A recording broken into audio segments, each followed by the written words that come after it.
Good afternoon, everyone, and welcome to our latest in our Encompass webinar series. My name is Christopher Shipley. I'm the Executive Director of Public Policy, and we are pleased to bring you another one of our exciting Encompass webinars. Today's webinar is entitled TDM Unpredictability and the Transition to IP.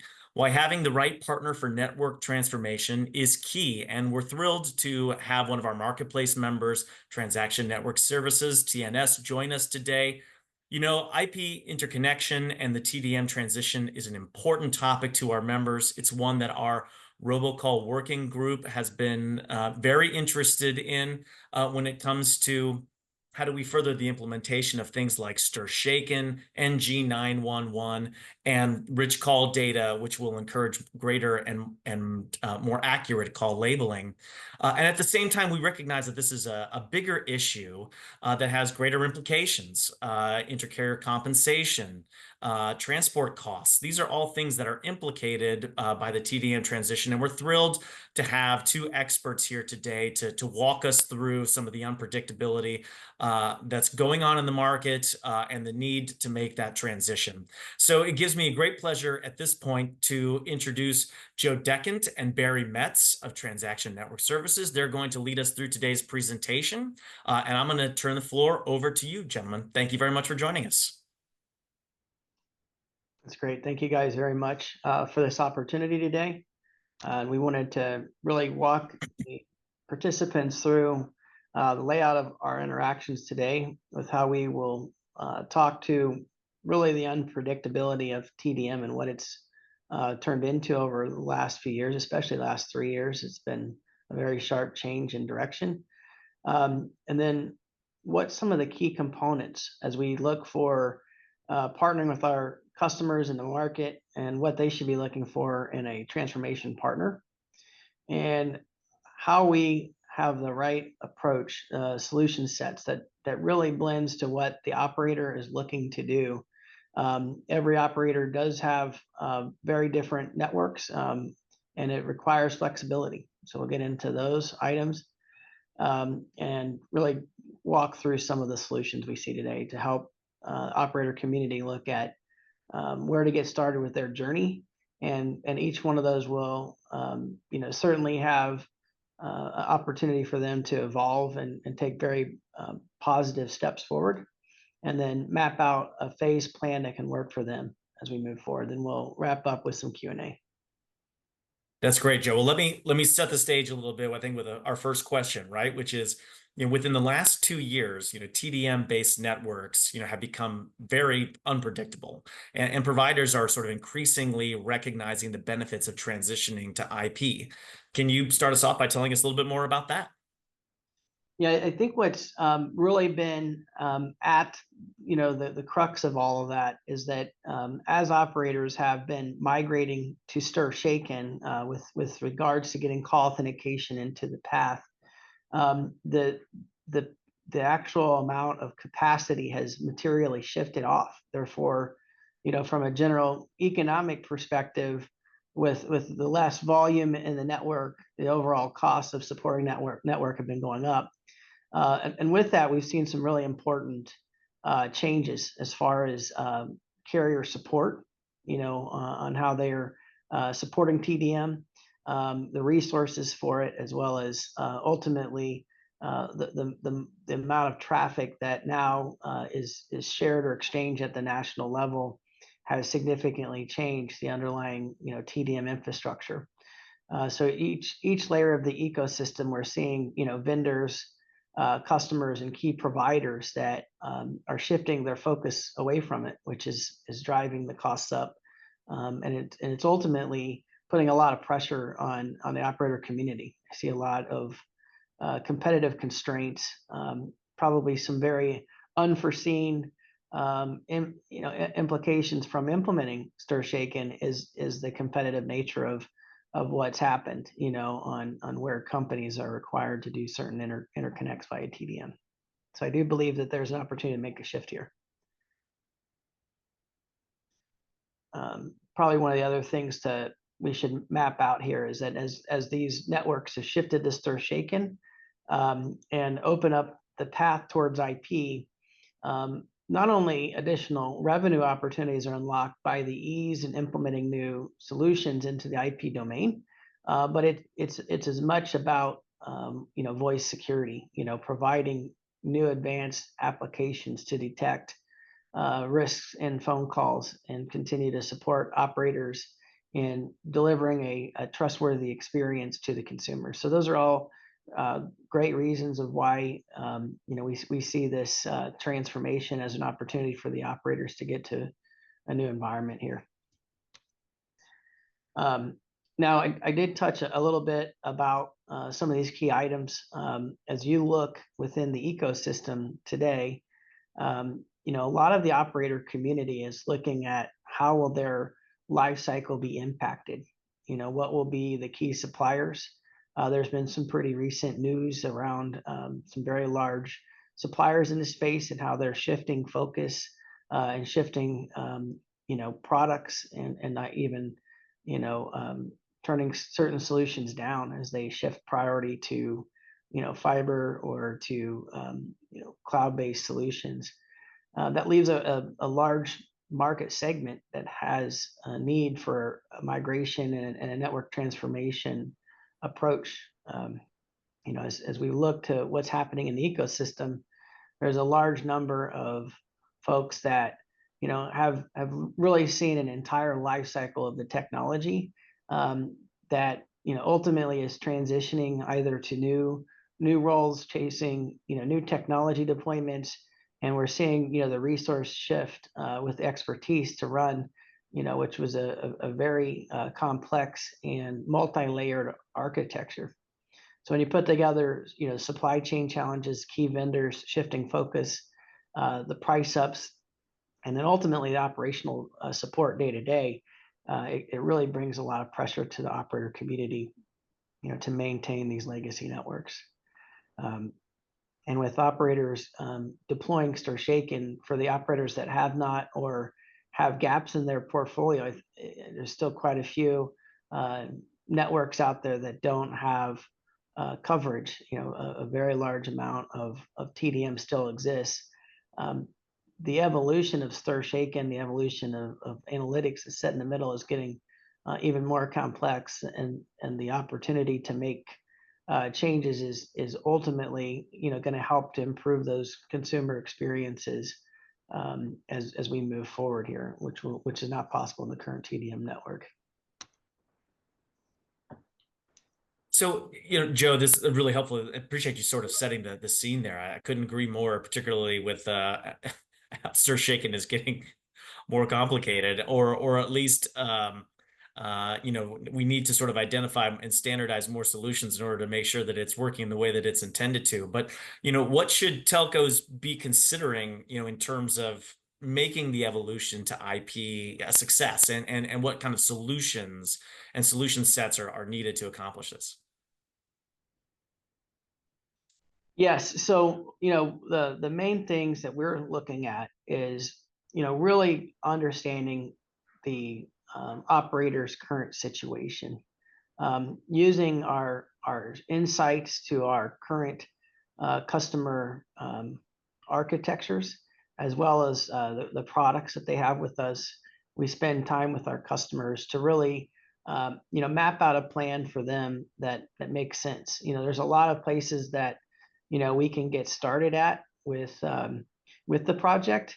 And what we really started to zero in on is where can they take the first steps that can have the most opportunity for them in seeing results, right? So an opportunity to really transform and show very near term answers to help fund and provide financing for various phases of the projects that we can come up with. And then also just being flexible, understanding where the operator is at with their current transition plan, where we can complement, where we can scale, also where we can bring in additional expertise to bring in extra acceleration in certain areas of where there's highest cost. right? A lot of things that go into this picture is, what ultimately is out there from an operator perspective on financing a solution, and finding the right capital structure, ensuring that they've got understanding of the regulatory position. That's a really big item as far as how to navigate through with network changes that still allows them to maintain the right funding, keeping traffic in the markets, but also transforming then how they can get traffic out, leveraging interconnect agreements, and then where optimized views are at, shifting those interconnect agreements to a new hierarchy. This is, I think, overall important in providing a transition plan, because there is a lot of work that goes into this. A lot of folks, you can go and find particular types of components to make pieces of the network to evolve, but to really put together a holistic plan, you do run into situations where interoperability is key. Getting the right configurations, getting through the right integrations. We've seen more than 60% of our customers transition in the last year to a new IP-based interconnect solution on the signaling side, and we're also working with them on the voice side to make those similar changes. But in previous years to that, only a few had made the change because there is complexity in bringing new solutions to market. And where we've seen operators go it alone, there's still several of them that are still working to figure out those initial configurations to get started. So there is value in having a great team behind the initiative that can help the operators accelerate their plans. You just said you've seen 60% of your clients starting to make the transition. Can you talk just a little bit about what kind of business models your clients have? Yeah, I mean, it's operators of all types, mobile, fixed, wireline, cable type companies. But they all have varying layers of complexity, where they've got their own internal IP networks, or they are predominantly leased line networks. But a lot of them have fiber partnerships in which they can get northbound out of their networks very efficiently. So that's a pretty important component. And then where they have existing technologies, we have a pretty cookie cutter approach and how to help them convert off of that. And where they need additional help, for example, for regulatory, keeping traffic in their market, we've got our link replacement gateways that can go in those markets and help provide a technology bridge really between the TDM environment where that switch might only be TDM capable, and then being able to convert them to an all IP interconnect or an IP signaling solution. And that's really where we've seen a lot of the synergy is making it simple, making it as straightforward as possible, so that the outcome can be realized quickly. Right.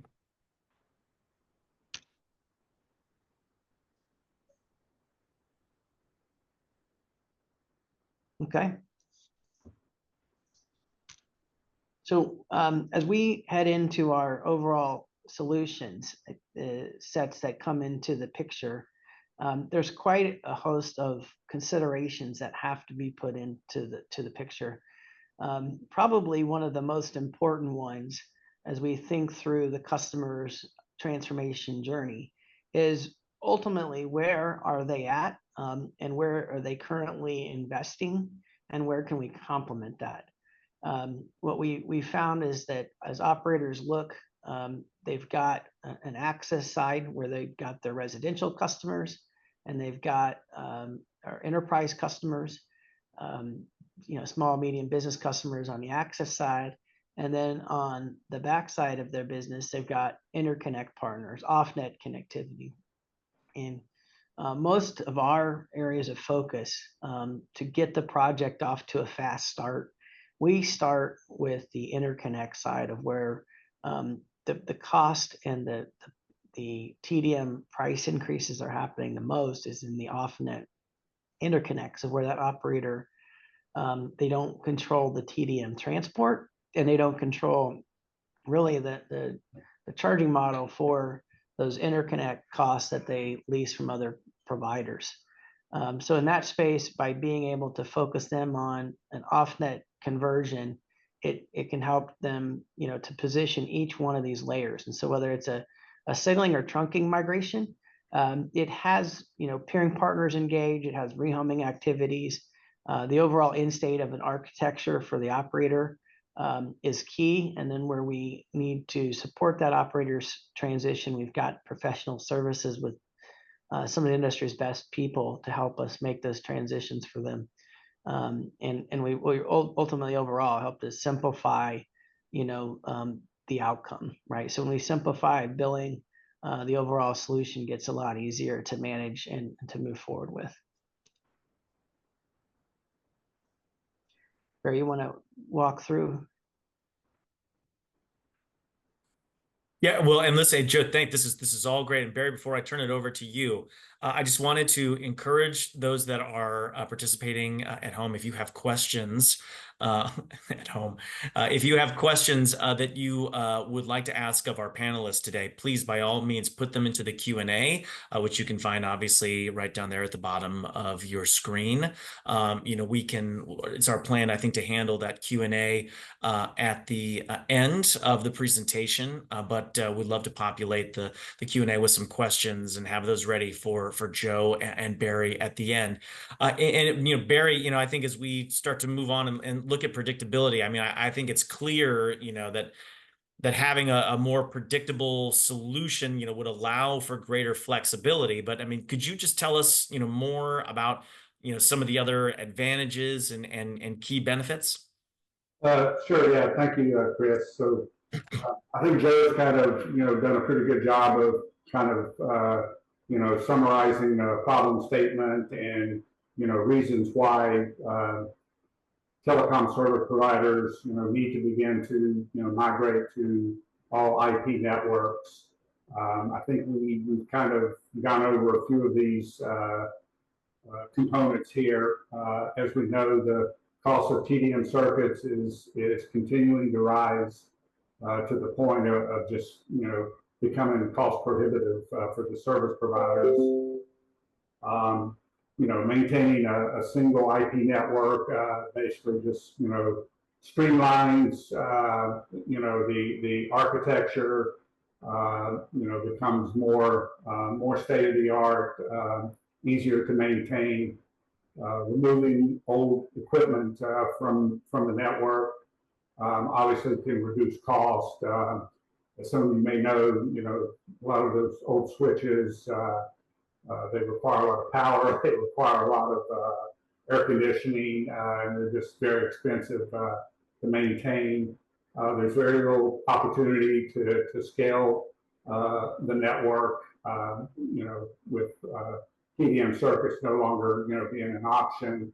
And then, of course, being compliant with STIR/SHAKEN and other FCC mandates is certainly one of the, driving reasons for migrating to IP-based network.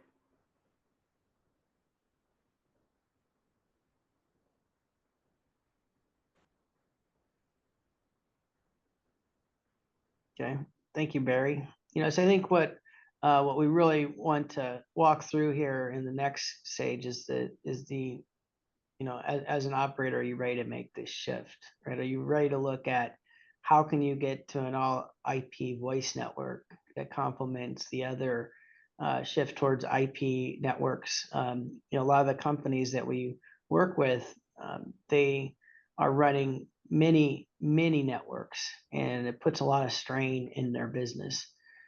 So by simplifying the voice architecture and driving literally TDM out of their network, the goal is to ultimately get them to a more cost-effective, scalable infrastructure, to make these changes.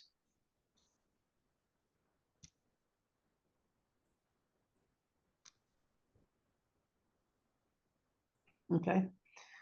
So as we really dig in here, some of the biggest items to really think through is when an operator is making this journey, mapping out a nice phased migration strategy for where the customer is at is important. Really addressing, from the priority standpoint on where to get started, sometimes is the hardest part.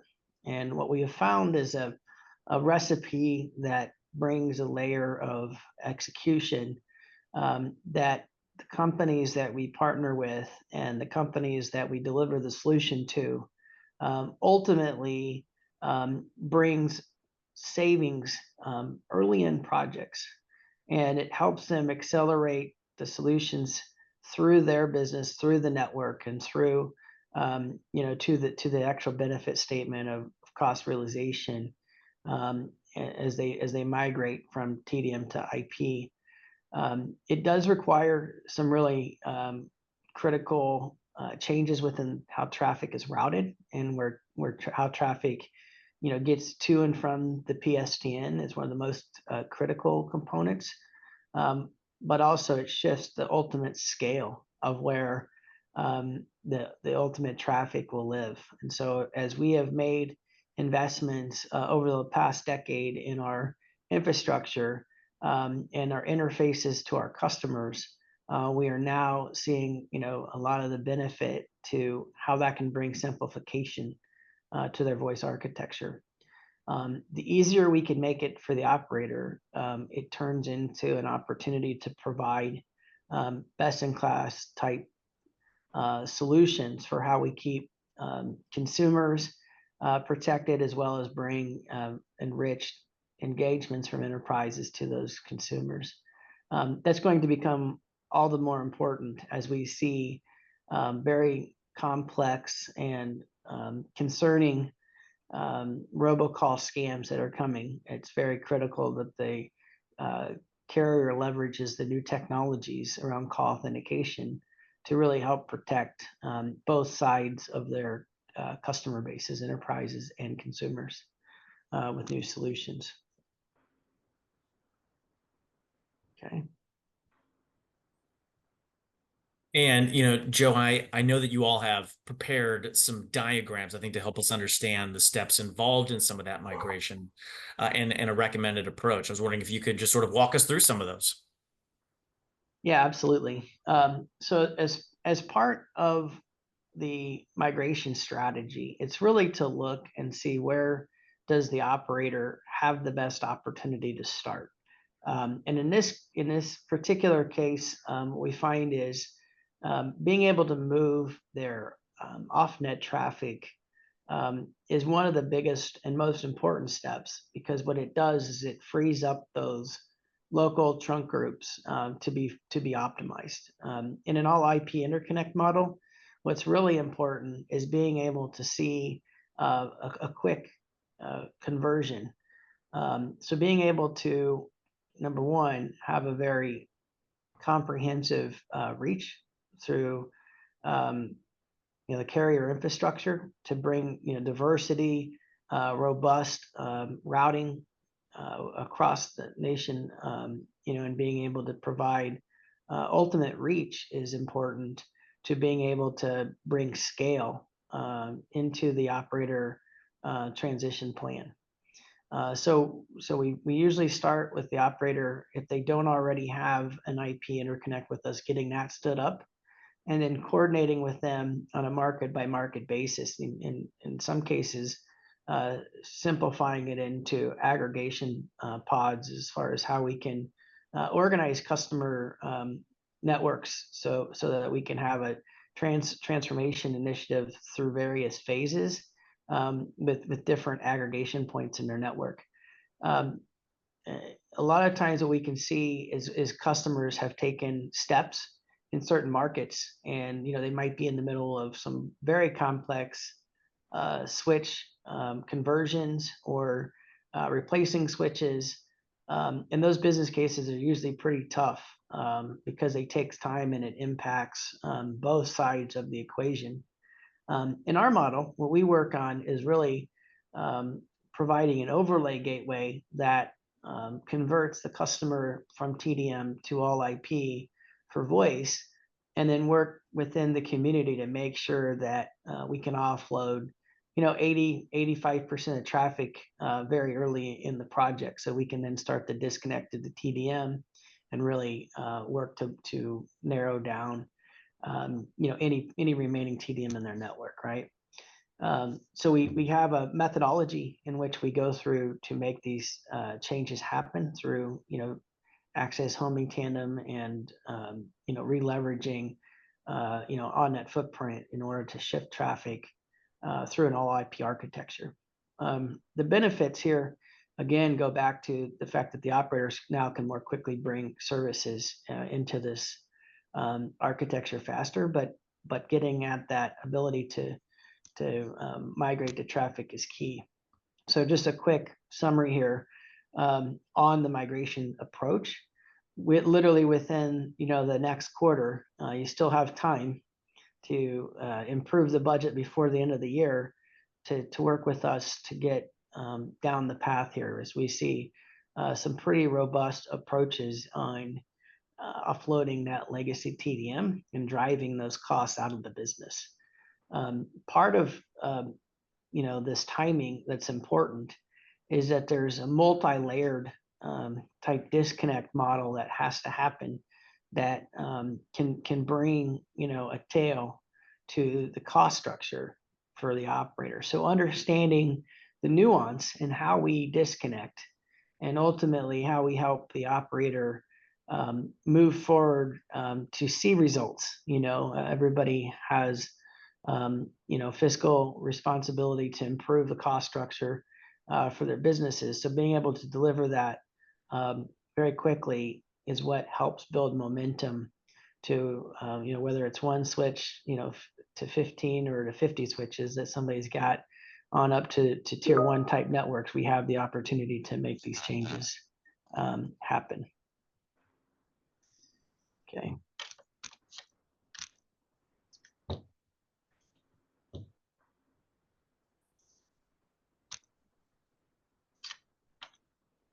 Now, when we get into ultimately how does the solution get moving, the most important part early on is having alignment and agreement with our customers on the types of architectures and the type of end state that they need to get to, but qualifying up front really what it's going to take. Where in their network are they having the most pain point, and ultimately gathering data about inventories of circuits and layers of circuits, the types of connectivity that they have, what the life cycles of their switches are, and then walking them through an overall onboarding process where they can validate, test, and onboard the solution. As we get into the execution phases, it really allows you to hand the work off to the teams that know how to do the rehomes and to execute the network transformations, while then you can move on to additional phases of projects from a planning cycle with the leadership teams, as well as with the key designers in the additional phases. So working it through in phased approach, so you're progressing at each layer is key. That wraps up our session.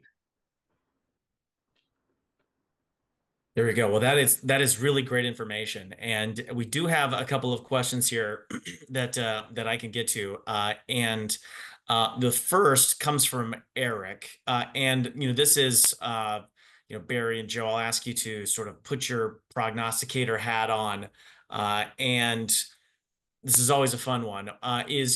Do you all have an estimate, or at least some thinking on when TDM will be fully retired here in the United States? The question, continues, are we talking about 3, 5, or 10 years away? It's always interesting to listen to some of the major carriers talk about what their expectations are. But I mean, the expectations obviously, can differ from reality. And so, just level set this for us a bit. What is the expectation? And I'm assuming, this doesn't necessarily mean I can put this off for this many years. I think it's just a matter of how long are we going to have to sort of deal with this issue. So, Joe, Barry, any thoughts on when TDM will finally have TDM out and IP interconnection in?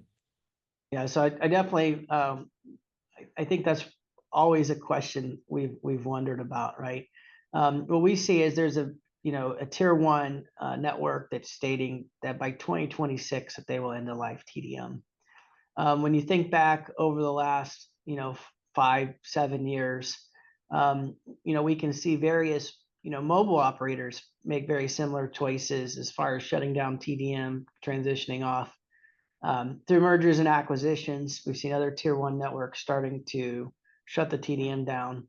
And then through the life cycle of some 3G mobility networks, what we've really seen is a shift in the ecosystem around vendors and suppliers, and how many suppliers will there be left to ultimately provide the equipment and the solutions is a big compelling reason to make a shift, right? So about 18 months ago, TNS announced that by the end of 2024 that we'd be shutting down our TDM solution, and we are on track to achieve that goal. And so as companies are looking at how to remove TDM, what I think that they're going to look long term at is to say that there's certainly going to be companies that have their own TDM networks that run fine, that they control the cost structure in, they've got their own the transport end to end. There's not a lot of those companies that are out there, and then when they do interface off net, they usually have to have another provider or partner that is an area where the cost structure is exponentially going to continue to grow, and it's going to be tough to provide that coverage. So the predictability of it, I think it's going to be around. There's still going to be a long tail. I think in the next 3 to 5 years, we'll see a majority of the TDM get shifted out, and I look for some regulatory type approach to help enable that as well, so that it can ease that transition for the operators. Okay, so Eric, just so I know that your answer, make sure we have an answer to your question. 3 to 5 years, but like as Joe said, maybe a bit of a longer tail. The second question is from Erla. What are CLECs doing to get TDM to the LEC tandems, since the LECs don't have IP there? And are they doing TDM to up conversion for the long haul back to their switch locations, since TDM is not available much anymore? Yeah, you've definitely hit on some of the key constraints. And what we have found works the best for the operator community is to look for a network that provides IP interconnect that also still has a shared type network into those legacy TDM tandems. What we see across the news channel and with what we're also doing with our customers is by having great relationships with companies that have that type of access, that really becomes the underpinning. People, I believe, I think companies, tier one companies specifically, have been signaling and nodding towards there likely won't ever be a SIP interconnect on the local market, because there's very strategic placement of IP tandems that can handle traffic in and out of those markets, and the business case to replace every legacy TDM piece of equipment in those markets is very significant. So looking more northbound into a hierarchy of where shared access and local tandems can be leveraged, has been a key component to helping operators transition off of their legacy networks. So that is a very important component. And then where the companies have these TDM constraints is getting circuits ordered. We've seen those scenarios dramatically just in the last few years, we've had to actually cancel projects that, are trying to get DS3s into certain markets and just could not get the focus to get them turned up, by the underlying TDM transport providers. They, got a lot of competing priorities. And so, in that example, one of the best approaches that we have is having what we call our TLR trunking solution, where we provide it's like an IP tandem overlay to the legacy TDM network.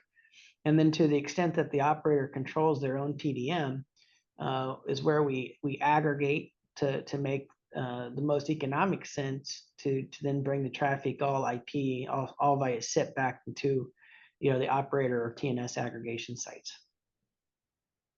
Joe, I wanted to go back to one of your previous answers before I move on to our next question. We got a sort of a follow-up question to the first question we asked, and that's with regard to your previous answer, where you mentioned regulatory relief. Do you think the FCC will step in and require all carriers to allow IP interconnection? I think as we look across, our key associations, like Encompass, and there's various key organizations that companies associate with. I think through those organizations, it's important to leverage the regulatory organizations within them to represent the communities, and to really create regulatory recommendations that are actionable. Because what we are seeing is at a national level, if you're a national operator, you have a lot of flexibility in where you exchange traffic with other national operators. In fact, quite outside the realm of the legacy PSTN type architecture. So I believe that the action that needs to be there is a means to articulate that those local tariffs need to now have the flexibility for more regional or national handoff points, because a lot of the community has IP infrastructure and they have IP switching. So that's how we look to partner with the community, the carrier community, is to work through those types of solutions. With regards to what's been happening with call authentication, stir shaken, we do have regular engagement with the FCC, and we exchange a lot of data around the ecosystem's evolution, and that is one key point to be made. As far as current state of that, I think it's still very early in some of these cases, but I think it's actually to put it a little bit more directly, probably one of the biggest misses of the stir shaken requirements is that so much of the traffic moved to the national regional networks that the local interconnects were materially overlooked, and the requirements to move to stir shaken, and I think that still needs to be addressed. Yeah. We're going to have a bit of a dialogue, I think, going back and forth here on some of your answers to some of these questions, because now I want to revisit your second answer again on what CLECs are doing to get TDM to the LEC tandems. We have a second question from that. Erla, thank you for the follow-up. So when you say shared local connection, are you talking about companies like Telecom, as they are a competitor and then therefore not an option for a lot of the CLECs out there? Well, I think, in Telecom sense, there's a number of companies that are out there that have these types of approaches, whether it's a shared or it's a new dedicated type architecture. The biggest point in that picture is that there's already existing transport into those LEC tandems or in those LEC end offices that can handle the traffic. When you look at how much traffic that has shifted, call it 10-15% of the traffic out of a total customer interconnect model is actually local traffic, that still flows there. A lot of the traffic flows to mobile, a lot of traffic flows between mobile operators and fixed networks, but there's not a lot of traffic that goes between two wireline endpoints in a lot of the communities. So that it is advantageous that's there. So companies like like Cinch, like InfoBip and Peerless and those types bandwidths, they do have solutions as far as how to get into those like tandems, and they're quite good at solving those problems. And so I think it's, we're getting to a point in this evolution. Yes, everybody's to a certain extent competitor, frenemies, or partners in getting these things solved. But the overall cost and some of the operational concerns, I think, help tip the balance in the direction of making those transitions make sense. Yeah, well, great. Our next question comes from Jerry Christensen of Caller ID Reputation. By the way, Jerry did a great webinar in the Encompass webinar series. It's on our YouTube page on number reputation optimization. Go find it if you haven't had a chance to look at it.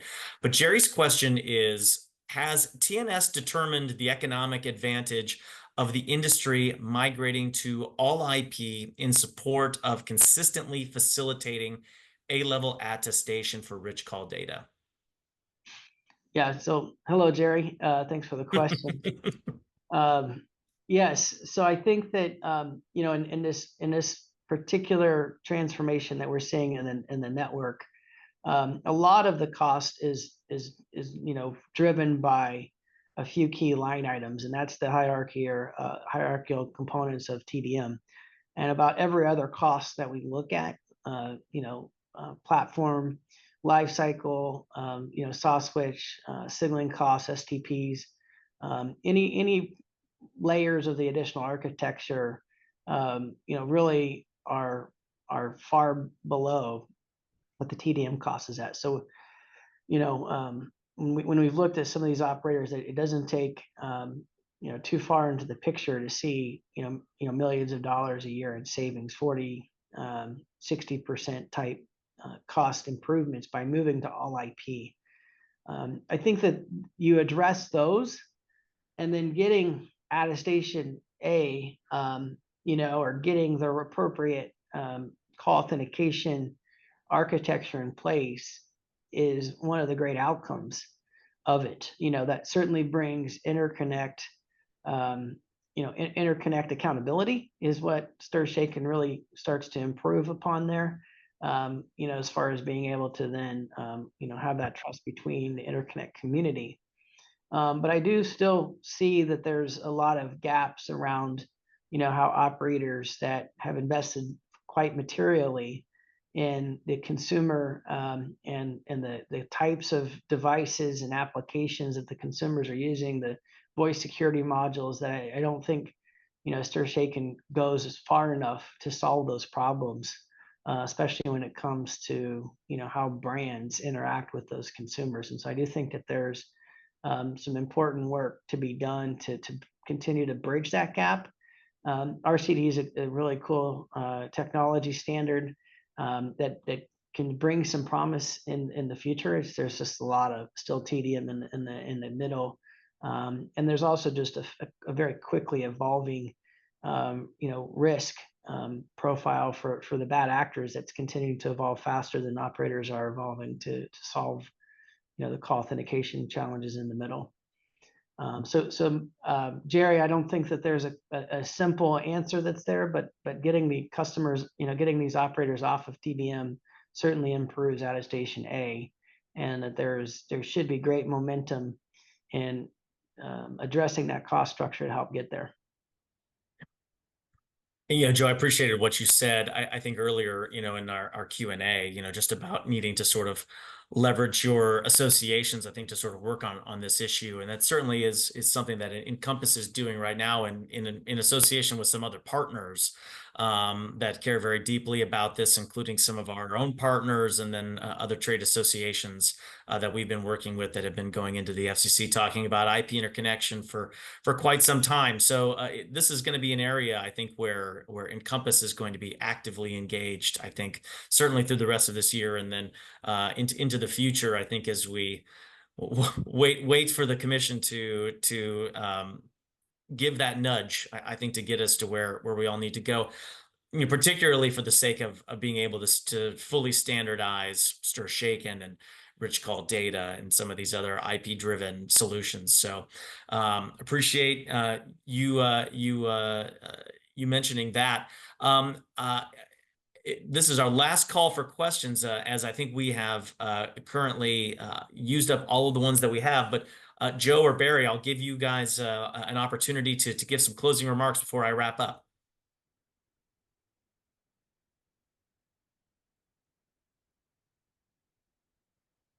Okay. So what I would say is, first of all, just thank everybody for the time today. But I'd also leave with, supporting your comments there, Chris, on Encompass's role and the community of carriers that participate in Encompass and in other organizations to take, a position, to map out, where there's these competitive constraints. We've seen some really good companies that, TDM is killed them or is close to killing them, and it's unfortunate because there's a lot of great people at those companies that we've worked with over the last couple of decades. And so it's unfortunate that we haven't seen a faster migration to all IP because of the ability, to provide a more robust voice security solution set, but also to then help normalize how we can, label calls in an authenticated framework. I think is really key to maintaining the voice channel, but also, voice is not going away, right? Voice is as important as ever.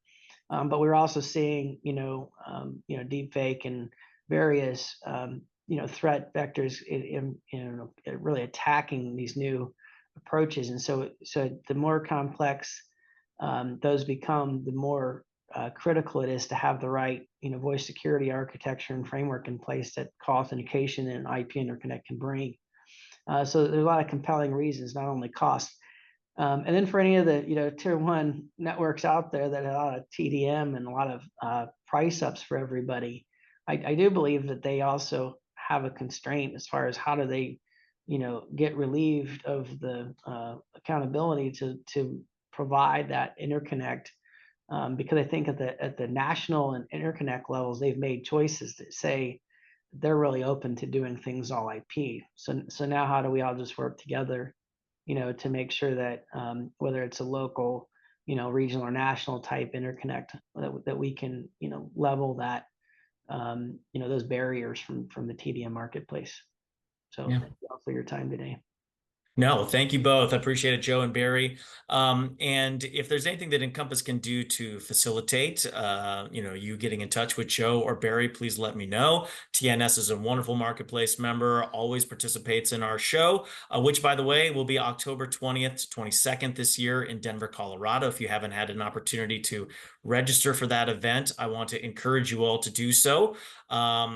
And also really appreciate the presentation that was provided by TNS today. If you are interested in receiving this slide deck, please get in touch with me at cshipley@encompass.org, and I can reach out to Joe and Barry to provide that on their behalf. And then finally, wanted to let you know that this recording will go into our library on YouTube. There are a number of other webinars that Encompass has hosted over the last several months that are there as well.